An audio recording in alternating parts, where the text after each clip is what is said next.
মালয়েশিয়ার কুয়ালালামপুরের পুত্রজায়ায় সকাল ৯টায় প্রধানমন্ত্রী আনোয়ার ইব্রাহিমের কার্যালয়ে পৌঁছালে সেখানে বাংলাদেশের প্রধান উপদেষ্টা ডক্টর মোহাম্মদ ইউনূসকে দেয়া হয় লাল গালিচার অভ্যর্থনা ও গার্ড অব অনার। সেখানে দুদেশের জাতীয় সঙ্গীত পরিবেশন করা হয়।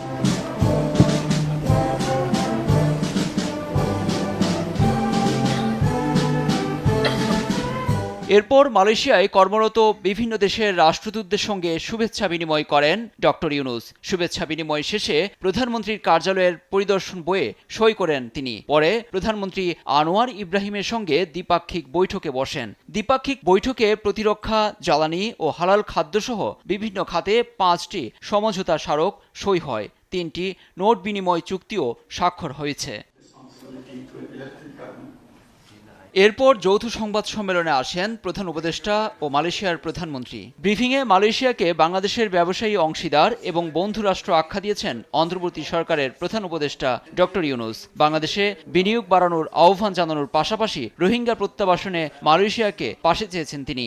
এছাড়া ফেব্রুয়ারির মাঝামাঝিতে বাংলাদেশের জাতীয় নির্বাচনের জন্য প্রস্তুত বলেও জানান প্রধান উপদেষ্টা।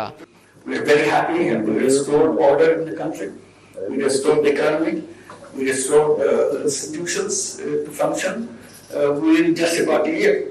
So now we are ready for elections. So we will be holding our elections in coming February, middle of February, to elect a new government so that we can go to a normal running of the country. সংবাদ সম্মেলনে বাংলাদেশকে মহান বন্ধু রাষ্ট্র আখ্যা দিয়ে পাশে থাকার অঙ্গীকার ব্যক্ত করেছেন মালয়েশিয়ার প্রধানমন্ত্রী Anwar Ibrahim. It's a great country with enormous potential and a great friend of Malaysia and secure peace and promote progress and development for the people.